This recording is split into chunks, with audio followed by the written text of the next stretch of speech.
Surprise ഒക്കെ വരും. നിനക്ക് സർപ്രൈസ് ആയിട്ട് തോന്നിയില്ലേ? ഞാൻ ലിപ്സ്റ്റിക് ആക്കി നിന്റെ മുഖത്ത്. എനിക്ക് തോന്നി നീ ഇപ്പുറത്തും കൂടെ ആക്കിയിട്ട് അത് ബ്ലഷ് ആക്കണം.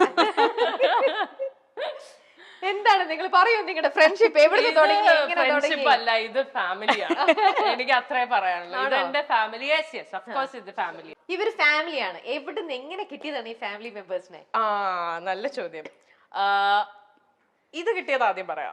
ഇത് more than 10 years. Oh yes. അങ്ങനെ വർഷത്തെ പരിചയം സഹിക്കുക 10 വർഷം. അല്ല, ഇപ്പൊ ഈ അടുത്ത കുറച്ച് വർഷമായിട്ടാണ് കുറച്ച് അധികം സഹിക്കണത്. ഇവനെ എങ്ങനെ കിട്ടിയെന്ന് പറഞ്ഞാൽ കോമഡിയാണ്.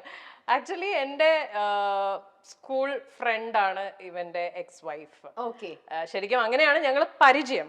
പക്ഷെ പിന്നെ ഞങ്ങൾ കണക്ട് ആവുന്നതെന്ന് പറഞ്ഞാല് സജ്ന ചേച്ചിയുടെ ഡാൻസ് ടീമില് ചേച്ചിയുടെ കൂടെ സ്ഥിരമായിട്ട് ഷോ ഞാൻ ചെയ്യുമായിരുന്നു ആ സമയത്ത്. അപ്പൊ ആ സമയത്ത് he was the one who was managing the whole team. അങ്ങനെ ഞങ്ങള് ക്ലോസ് ആയി. പിന്നെ ഈ പറഞ്ഞ പോലെ അല്ലാതെയും അതിനു മുമ്പും ഈ പറഞ്ഞ ആ ഒരു സ്കൂൾ ടൈം തൊട്ടേ ഞങ്ങൾക്ക് പരിചയമുണ്ട്. പക്ഷെ ഇത്രയും ഒരു ബോണ്ടിങ് വരുന്നത് ഐ തിങ്ക് സ്റ്റാർട്ട് മ്യൂസിക് വന്ന് തുടങ്ങിയതിന് ശേഷമാണ്. സ്റ്റാർട്ട് മ്യൂസിക്കിൽ അവൻ DJ ആയിട്ട് വന്നതിന് ശേഷം തൊട്ടുള്ള ഒരു ബന്ധമാണ്. ദൃഢബന്ധം. ഞാൻ നോക്കിയപ്പം എന്റെ മെയിൽ വേർഷൻ. അത് ഞാൻ ഇവളോട് എന്തെങ്കിലും സ്റ്റോറി പറയുമ്പോ ഇവള് ഇത് എനിക്ക് സംഭവിച്ചാണല്ലോ കുറച്ചാണ്. അതല്ല ഇവൾ എന്റെ അടുത്ത് വന്ന് കഥ പറയുമ്പോഴേ ലൈക്ക് കറക്റ്റാ ഇതിങ്ങനെയാ. പിന്നെ ഞാൻ ഇവളെ ഉപദേശിക്കുമല്ലോ, എടി ഇങ്ങനെ ചെയ്ത് ശരിയായില്ലെന്ന് പറയുമ്പോൾ ആരാ ഉപദേശിക്കുന്നത്, നീ ഇതല്ലേ ഇതിന് മുന്നേ ചെയ്ത്. അതുപോലെ പറയൂ വേറെ എന്തൊക്കെയാണ് ആരിൽ നിന്ന്? അല്ല, ഇവനെ ഇവളെ പറ്റി എന്തെങ്കിലും നെഗറ്റീവ് പറഞ്ഞാൽ ഇവന്റെയും കൂടെ. അതെ, ഇങ്ങനെ റിഫ്ലക്ട് ആണല്ലേ. We are perfect people. നമ്മൾ തമ്മിൽ അങ്ങനെ ഞങ്ങൾക്ക് ആരെയൊക്കെ ഒരു പ്രശ്നമില്ല. ആരെയും ഒബ്വിയസ്ലി അങ്ങനെയല്ലേ പറയൂ. ഞങ്ങൾ രണ്ടുപേരും സിമിലർ ആണ് പല കാര്യങ്ങളിലും. സോ എനിക്ക് ഞാൻ പറഞ്ഞ പോലെ തന്നെ എന്തെങ്കിലും ആരെയും പറ്റി അത് ചെയ്യുന്നത് ശരിയല്ലെന്ന് പറഞ്ഞാൽ ഞാനും അങ്ങനെയാണ്. She will do the same thing to me. So അതുകൊണ്ട് എനിക്ക് പറയാൻ പറ്റില്ല. ഇപ്പൊ പറഞ്ഞ പോലെ തന്നെ ആര്യ ആൾക്കാരെ ഹേർട്ട് ചെയ്യാൻ ഭയങ്കര ബുദ്ധിമുട്ടുള്ള ആളാണ്. So she will get hurt herself. End of the day ഒരാളെ ഹേർട്ട് ചെയ്യണ്ട എന്ന് വിചാരിച്ചിട്ട് ഇവൾ ഇങ്ങനെ ഹേർട്ട് ആയിക്കൊണ്ടിരിക്കും. ഏത് റിലേഷൻഷിപ്പിലേക്കും 150% നമ്മൾ പറയും അത് വേണ്ട കളിയാ, നീ പറയാനുള്ള പറഞ്ഞ് ലൈക്ക് യു ജസ്റ്റ് ഇല്ല, അത് ഹേർട്ട് ആവും. അപ്പൊ നിങ്ങൾ ഇത്രയും ഫ്രണ്ട്സ്, ശരി എനിക്ക് ശരിക്കും എന്താ പറയാ ടച്ച് പൊടി കേട്ടോ ആര്യായിരിക്കും. ഇത്രയും നല്ലൊരു ഫ്രണ്ട്സ് ഒക്കെ ഇങ്ങനെ സപ്പോർട്ടിങ് സിസ്റ്റം ഉള്ളപ്പോഴേ ഇവരെല്ലാരും കൂടെ ചേർന്ന് ആര്യക്ക് എന്തെങ്കിലും ഒരു പ്രോബ്ലം വരുമ്പോഴോ അല്ലെങ്കിൽ ഒരു നമ്മൾ ഡൗൺ ആയിട്ടിരിക്കുമ്പോഴോ ഇവരെല്ലാരും കൂടെ ഒരുമിച്ച് നിന്ന് സപ്പോർട്ട് ചെയ്തിട്ടുണ്ടാവുന്ന അത് എന്തിനായിരിക്കും, എപ്പോഴായിരിക്കും? ഇഷ്ടം പോലെ ഇന്നലെ രാത്രി ഇന്നലെ രാത്രി വരെ കൃത്യം പറഞ്ഞ രാത്രി 1:30 സമയത്തൊക്കെ എന്ത് സംഭവിക്കുക? അല്ല അതാണ് ഞങ്ങൾ കുടുംബമാണല്ലോ. ഫാമിലി പറഞ്ഞല്ലേ, ഫാമിലി അല്ലേ, പല സ്ഥലത്തുനിന്നും വരുന്ന പല സ്വഭാവമുള്ള പല ടൈപ്പ് ആൾക്കാരാണല്ലോ. പ്രോബ്ലംസ് ഉണ്ടാകുന്നത്. ആക്ച്വലി ഞങ്ങളുടെ അപ്പാർട്ട്മെന്റില് നാളെ ക്രിസ്മസ് സെലിബ്രേഷൻസ് ഒക്കെ നടക്കും. അപ്പൊ ഞങ്ങൾ കരോൾ പ്രാക്ടീസ് ഒക്കെ കഴിഞ്ഞ് പിന്നെ മോന്റെ ബർത്ത്ഡേ ഉണ്ടായിരുന്നു. 12-ന് ഇവള് കേക്കൊക്കെ കട്ട് ചെയ്തു. അത് കഴിഞ്ഞ് ഞങ്ങൾ കുറച്ചു നേരം ഡിസ്കഷൻ ഒക്കെ കഴിഞ്ഞു. ഒരു പ്രശ്നം വരുന്നു, അത് നമ്മൾ ഫേസ് ചെയ്യും. അപ്പൊ അങ്ങനെ ഞങ്ങൾ അങ്ങനെ നോക്കുകയാണെങ്കിൽ കറക്റ്റ് ഇന്നലെ രാത്രി. Yes of course. അതുപോലെ പല സിറ്റുവേഷൻസും ഇവരാണ് എന്റെ ഷീൽഡാണ്. മറ്റേ അവെഞ്ചേഴ്സ് അസംബിൾ എന്ന് പറയുന്നത് എനിക്കൊന്നും പറയേണ്ട ആവശ്യം വരാറില്ല. ഓക്കെ. വേറൊരു ചെറിയ ഇപ്പൊ നിങ്ങളെ ഇരുത്തിക്കൊണ്ടാകുമ്പോഴത്തേക്കും നിങ്ങൾക്കാണല്ലോ ആര്യനെ ഇൻ ആൻഡ് ഔട്ട് അതേപോലെ കറക്റ്റ് ആയിട്ട് അറിയാൻ പറ്റുന്നത്. അപ്പൊ ഞാനൊരു 3-4 കാര്യങ്ങൾ പറയാം. അതില് ആര്യക്കും ഇത് ചെയ്യാം. ആര്യ അത് തന്നെയാണെന്നുണ്ടെങ്കിൽ ആര്യക്കും കൈ റേസ് ചെയ്യാം. അങ്ങനെ തന്നെയാണെന്നുണ്ടെങ്കിൽ പോസിറ്റീവ് ആണോ? നിങ്ങളും പറയണം, ആര്യം പറയണം. ആര്യ പോസിറ്റീവ് ആണോ? I don't think so. ഇവിടെ ഹാഫ് പൊക്കി, അവിടെ പൊക്കിട്ടേ ഇല്ല. താത്തി അവിടെ പൊങ്ങാത്തോണ്ടൊക്കെ താത്തിയോ? അതുകൊണ്ടാണ്. എന്തായാലും സിബിൻ എന്തുകൊണ്ടായിരിക്കും ഇവിടെ വരെ കൈ റേസ് ചെയ്തു? ഇടയ്ക്കിടയ്ക്ക് ചെറിയ പുറത്ത് കാണിക്കില്ല, ബട്ട് ഇന്നർ അതെപ്പോഴും നമുക്കൊരു കാര്യത്തിൽ ചില കാര്യങ്ങളിൽ ഷീ വോണ്ട് ടോക്ക്, പറയില്ല, സംസാരിക്കില്ല, എക്സ്പ്രസ് ചെയ്യില്ല. പക്ഷെ എനിക്കറിയാം, കാരണം ഞാനും അങ്ങനെ എനിക്കറിയാം. അത് വേറെ കാര്യം. അതുകൊണ്ട് ആര്യൻ ഇല്ലല്ല അത് നീ സമ്മതിക്കുന്നുണ്ടോ ഇല്ലയോ ഇപ്പൊ പറഞ്ഞു ചില yes, ആ, of അതെ. course. മോളുടെ കാര്യത്തിൽ എനിക്ക് ചില അവൾ എക്സ്പ്രസ് ചെയ്യില്ല ബിക്കോസ് നേരത്തെ പറഞ്ഞ സാധനം ഞാൻ എന്നെ എക്സ്പ്രസ് ചെയ്ത് ഇയാൾ ഹേർട്ട് ആവണ്ട അതുകൊണ്ട് അവൾ എക്സ്പ്രസ് ചെയ്യില്ല ബട്ട് ഇന്നർലി ചെറിയ രീതിയിലാണ് ചെറിയ അതുകൊണ്ട് ഇത്രയും മുഖ്യം സംടൈംസ് ലേസി അപ്പോഴേ പോയി ആണോ? അപ്പൊ ഇവരാരും പറയുന്നില്ലല്ലോ ആ കാര്യം. എനിക്ക് തോന്നി ഞാൻ കണ്ടിട്ടില്ല ഇവള് മടി പിടിച്ചിരിക്കുന്നത് പണിയെടുക്കും ആണല്ലേ? കട്ടയ്ക്ക് പണിയെടുത്തോണ്ടേയിരിക്കും. നീ മടി പിടിച്ചിരിക്കുന്നു പറയുന്ന സമയം നമ്മൾ റെസ്റ്റ് എടുക്കുന്ന സമയമാണ് ഗൈസ്. അതെ അതെ അത് മടിയല്ല. She's not lazy. Not lazy. She work really hard. പിന്നെ നമ്മൾ എക്സോസ്റ്റഡ് ആയിട്ട് ഇരിക്കൂലേ, ലൈക്ക് ഒരു വർക്ക് കറക്റ്റ് ഇത്ര സമയം വർക്ക് ചെയ്യുക ഇത്ര സമയം ഉറങ്ങുക അങ്ങനത്തെ ഷെഡ്യൂളുള്ള ആളല്ല. Like even if she finishes her work by 9 o'clock, she'll go to the shop, she'll do the live, she'll finish all that work there, then she comes back by like 2 or something. ചിലപ്പം പിന്നെ രാവിലെ എണീക്കുന്നത് late ആവുമായിരിക്കും. അതിന് നമുക്ക് lazy ഒന്നുമല്ല, rest എടുക്കുന്ന സമയമാണ്. She is not lazy. അപ്പൊ ആര്യക്ക് എന്തുകൊണ്ട് അങ്ങനെ തോന്നിയിട്ടുണ്ടാവുക? അത് may be because you don't work out regularly അങ്ങനത്തെ ഇതാണോ പറയുന്ന ആസ്പെക്ട്. തോന്നാറുണ്ട് ചില സമയത്തൊക്കെ ഞാനിങ്ങനെ എന്നുവെച്ചാൽ ചെറിയ ചെറിയ കാര്യങ്ങളിൽ ചിലപ്പോ എനിക്ക് മടി വരാറുണ്ട്. അതായത് ചിലപ്പോ എനിക്ക് ഇരുന്നിട്ട് ഇങ്ങനെ ഇരിക്കുമ്പോ ചിലപ്പോ ഒരു കോഫി കുടിക്കണം തോന്നും, പക്ഷെ അത് എണീറ്റ് പോയി ഇടാനുള്ള മടി. അപ്പൊ ഞാൻ അവിടെ ആരാണോ തൊട്ടടുത്തുള്ളത് പറയും ഒരു കോഫി അങ്ങനത്തെ പരിപാടികളൊക്കെ എനിക്കുണ്ട്. അത് ക്ഷീണം വേണ്ട, സപ്പോർട്ടിങ് അത് അത് അവരങ്ങനെ ഞാൻ ഫുൾ ടൈം റെസ്റ്റാ. ഞാൻ ഭയങ്കര എക്സോസ്റ്റഡ്. ഇവൻ താഴെ ഇരുന്നിട്ട് മേലെ വിളിച്ച് ചേച്ചി ഒരു ചായ ഇട്ടിട്ട് കൊണ്ടുവരുമോ. നിങ്ങൾ എല്ലാരും ഒരേ ഫ്ലാറ്റിൽ Yeah, yeah, തന്നെയാണ്? ഞങ്ങള് എന്റെ വീട്ടിൽ നിന്നാണ് രാവിലെ, അതാണ് ഞാൻ ചോദിച്ചത്. ഞാൻ രാവിലെ എണീറ്റിട്ട് ഞാൻ ചോദിച്ചു നീ രാവിലെ എങ്ങോട്ട് ഇറങ്ങി പോവാന്ന് ചോദിച്ചു. ഞാൻ നോക്കിയപ്പോ ഞാൻ റെഡി ആയിട്ട് ഇറങ്ങുമ്പോ ഇവ പതുക്കെ ഉറക്കൊക്കെ എണീറ്റ് ഇങ്ങനെ വരുന്നു. അപ്പൊ ഞാൻ ചോദിച്ചു നീ എവിടെ പോവാ? അത് എനിക്കൊന്ന് പുറത്ത് പോകേണ്ട ആവശ്യമുണ്ട്, ഞാൻ റെഡി ആവാൻ പോവാന്നൊക്കെ പറഞ്ഞു. ഇങ്ങോട്ടാന്ന് എനിക്ക് ഇവിടെ ഡോർ ഇറങ്ങിയ പിന്നെ ഞാൻ എന്റെ ഫാസ്റ്റ് കട്ട് ഇറക്കി. ഞാനും രാവിലെ കണ്ടു. ഞാൻ കുഞ്ഞിനെ ഞാൻ താഴെ പോയി കുഞ്ഞിനെ ബസ് കയറ്റി രണ്ടുപേരെയും കൂടെ ബസ്സിലാക്കിട്ട് വന്നേ. ഓക്കെ. പിന്നെ എത്രത്തോളം ഭയങ്കര ചൈൽഡിഷ് ആണോ ആര്യ? ചില കാര്യങ്ങൾ പറയുമ്പോൾ എനിക്കിപ്പോ സംസാരിക്കുന്ന രീതിയൊക്കെ കണ്ടപ്പോ എനിക്ക് തോന്നി അയ്യോ ഇത് ഭയങ്കര വിവാദം ഉണ്ടാക്കിയ സംസാരമാണ് ബിഗ് ബോസിൽ. മനഃപൂർവ്വം ക്യൂട്ട്നെസ് കാണിക്കുന്നു എന്നൊക്കെ പറഞ്ഞിട്ട്. ആണോ? And she has a different language with kids and even with dogs. എനിക്ക് ഭയങ്കര ഇഷ്ടമാണ് അത് കേൾക്കാൻ. നല്ല രസമുള്ള അത് എവിടെന്നോ വരുന്നതാ, അത് നാച്ചുറലി ഉള്ളതാണ്, ഉണ്ടാക്കി പറയണതല്ല. പക്ഷെ അത് ആ ഷോയില് വരുമ്പോ എല്ലാരും അങ്ങനെ ചിന്തിക്കുള്ളൂ, ഓ ക്യൂട്ടാവാൻ വേണ്ടി ഇങ്ങനെയൊക്കെ കാണിക്കുന്നു. പക്ഷെ ഇത് ഞാൻ ചോദിച്ചപ്പോ തന്നെ ഫസ്റ്റ് കൈ ഒരു ഡൗട്ട് ഇല്ലാണ്ട് പെട്ടെന്ന് അത് ഫുൾ കൈ റേസ് ചെയ്തു സിവി.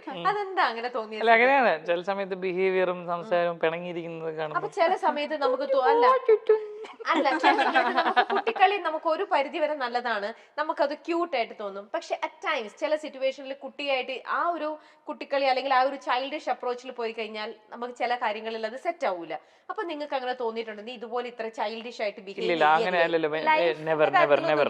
ഇല്ല ഇത് ലെഷർ ടൈംസിലോ അല്ലെങ്കിൽ ചുമ്മാ ഫൺ പരിപാടിയിലോ കാര്യങ്ങളൊക്കെ വെരി സീരിയസ്. ചൈൽഡിഷ്നെസ് പോലെ And she calls Kushi. What do you call Kushi?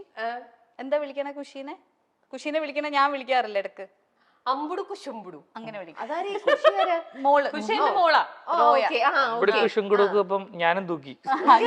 ഞാനും മെസ്സേജ് അയക്കുമ്പോ അങ്ങനെ ചോദിക്കാം ശുംബുടു എവിടെ ശുംബുടു അങ്ങനെ വിളിക്കും. അല്ലാതെ കംസ് ടു ലൈഫ് അല്ലെങ്കിൽ സീരിയസ് മാറ്റേഴ്സ് ഡിസിഷൻസിലൊന്നും അങ്ങനെ വേറെ മോഡ് അന്യൻ മോഡാണ്. മാറി കിട്ടും. Okay next one. ഇമോഷണലി ഭയങ്കര വീക്ക് ആണ്. ഓൾറെഡി പറഞ്ഞു അല്ലേ? അതും ഷിബില യോജിക്കുന്നില്ല. Emotionally weak, she sensitive. കാണിക്കാത്തതാണ് ഇവിടെ ഭയങ്കര വീക്ക്.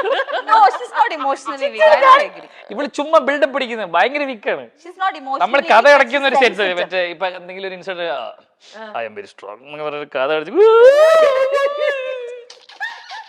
എന്നല്ലേ അതിന് ഇമോഷണലി വീക്ക് എന്നാണോ പറയാ? പിന്നെ എന്താ പറയണ്ടേ? Emotionally week. ഭയങ്കര സീനാണ്. അതിന് സെൻസിറ്റീവ് എന്നല്ലേ പറയാ? സെൻസിറ്റീവ് അത് She തന്നെയാണ്. is sensitive, I agree, but she's not emotionally weak. Okay, where is the English teacher?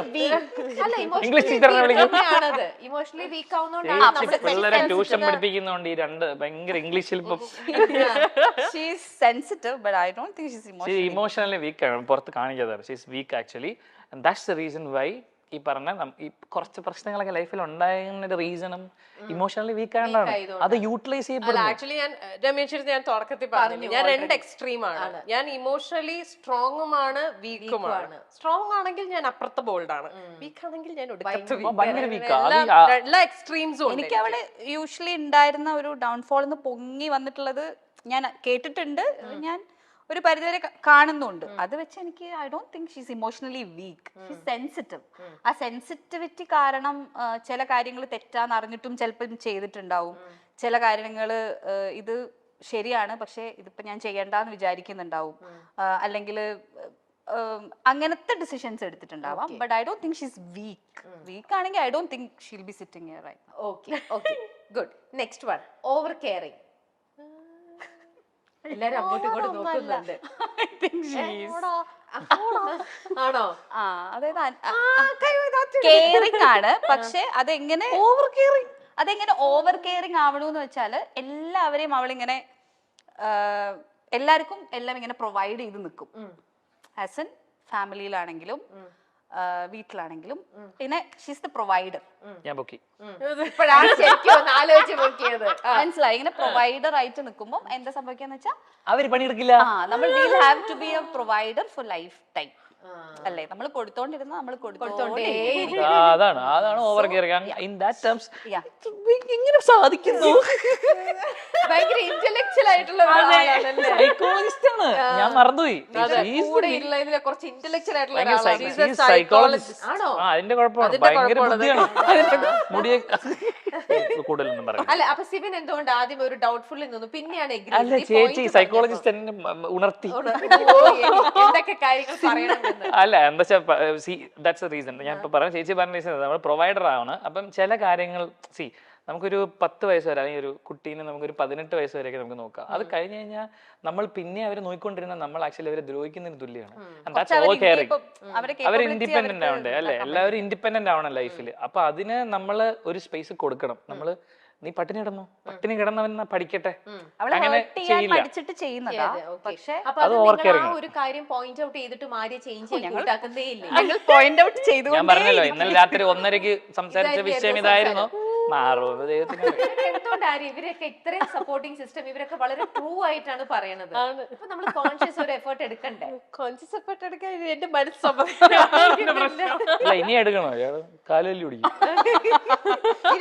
ഭീഷണിപ്പെടുത്തി അവളെ കൊണ്ട് നന്നാക്കി ഇന്നലെയൊക്കെ അവസ്ഥ കാലല്ലി പിടിക്കും. ഓക്കെ, ഇനി നെക്സ്റ്റ് വൺ, രാത്രി ജീവിയാണോന്ന്? ആണ്. നിങ്ങളൊക്കെ ഞങ്ങൾ കുടുംബത്തോട് രാത്രിക്കാണ് ഉഷാർ. അതുകൊണ്ട് അവള് റൂമൊക്കെ നല്ല ഇരുട്ടാക്കി വെച്ചേക്കും. അതായത് നമുക്ക് പകലും കിടന്നുറങ്ങാനുള്ള സെറ്റപ്പിലാണ് ഫുൾ ചെയ്തോണ്ടിരിക്കണത്. ഓക്കെ, അപ്പം നിങ്ങൾ ഫ്രണ്ട്സ് ഇവിടെ വന്നതും കൊണ്ട് ആര്യയുടെ ഇനി ഒന്നുമില്ല, ഞാൻ എനിക്ക് എഴുതാം, അതുപോലെ കാര്യങ്ങളെല്ലാം ഭയങ്കര സെറ്റാക്കി. ബഡായി ബംഗ്ലാവ് എന്നൊരൊറ്റ പ്രോഗ്രാമിലൂടെ നമുക്കെല്ലാം സുപരിചിതയായ താരമാണ് ആര്യ. പിന്നീട് സിനിമകളിലൂടെയും സീരിയലുകളിലൂടെയും ആര്യ നമ്മുടെ മുന്നിലേക്ക് വന്നു. സിനിമയിൽ നിരവധി വേഷങ്ങൾ, അതും ഹാസ്യ വേഷങ്ങളാണ് ആര്യ കൂടുതലും ചെയ്തിട്ടുള്ളത്. അങ്ങനെ ഒരു കഥാപാത്രമായിട്ട് തന്നെയാണ് ആര്യ നമ്മുടെ മനസ്സിലുള്ളതും. എന്നാൽ ബിഗ് ബോസ് മലയാളം റിയാലിറ്റി ഷോയിലെത്തിയതോടെ ആര്യയെ പറ്റിയുള്ള മലയാളികളുടെ ഒരു ധാരണ മൊത്തത്തിൽ മാറി എന്ന് വേണമെങ്കിൽ പറയാം. ആര്യ ഒരു നെഗറ്റീവ് ക്യാരക്ടറായിട്ട് മാറുകയായിരുന്നു. ബിഗ് ബോസ് പലർക്കും നല്ലത് ചെയ്തിട്ടുണ്ട്, അല്ലെങ്കിൽ പോസിറ്റീവായിട്ടും നെഗറ്റീവായിട്ടും അതിലെ മത്സരാർത്ഥികൾക്ക് എഫക്റ്റ് ചെയ്തിട്ടുള്ള ഒരു പരിപാടിയാണ്. അതേസമയം ആര്യയെ സംബന്ധിച്ചിടത്തോളം ബിഗ് ബോസ് മലയാളം എഫക്റ്റ് ചെയ്തത് നെഗറ്റീവായിട്ടാണെന്ന് വേണമെങ്കിൽ പറയാം. അതേസമയം ആര്യ സിബിൻ സൗഹൃദത്തെക്കുറിച്ച് നമ്മൾ അറിയുന്നതും ആ സമയത്താണ്. ആര്യയും സിബിനും വളരെ അടുത്ത കൂട്ടുകാരാണ്. ഇവർ കുഞ്ഞിലേ മുതൽ ഒന്നിച്ച് പഠിച്ചവരാണ്. എന്നാൽ പോലും വർഷങ്ങൾക്ക് ശേഷം സിബിന്റെ ഭാര്യയുമായുള്ള സൗഹൃദത്തിന് പുറത്താണ് സിബിനുമായി വീണ്ടും ആര്യ സൗഹൃദം ഉണ്ടാകുന്നത്. ഇപ്പോൾ ഇവർ ഒന്നിച്ച് ഒരു ഫ്ലാറ്റിലാണ് താമസിക്കുന്നത്. അത്രത്തോളം ഉണ്ട് ഇവരുടെ സൗഹൃദം എന്നാണ് ഇപ്പോൾ വ്യക്തമാകുന്നത്. ആര്യയുടെ ഒരു ഇന്റർവ്യൂവിൽ ആര്യയ്ക്ക് സർപ്രൈസ് കൊടുക്കാൻ വേണ്ടി, ആര്യയെ പറ്റിയുള്ള പല കാര്യങ്ങളും തുറന്നു പറയാൻ വേണ്ടി ഒരു കൂട്ടുകാരിയും സിബിനും കൂടി എത്തിയൊരു കാഴ്ചയാണ് ഇപ്പോൾ വീണ്ടും വൈറലാകുന്നത്. ആര്യയ്ക്ക് ഏറ്റവും വലിയ സമ്പാദ്യം എന്ന് പറയുന്നത് ഈ സൗഹൃദ വലയം തന്നെയാണ് എന്ന് നമുക്ക് ഈ വീഡിയോ കാണുമ്പോൾ മനസ്സിലാകും.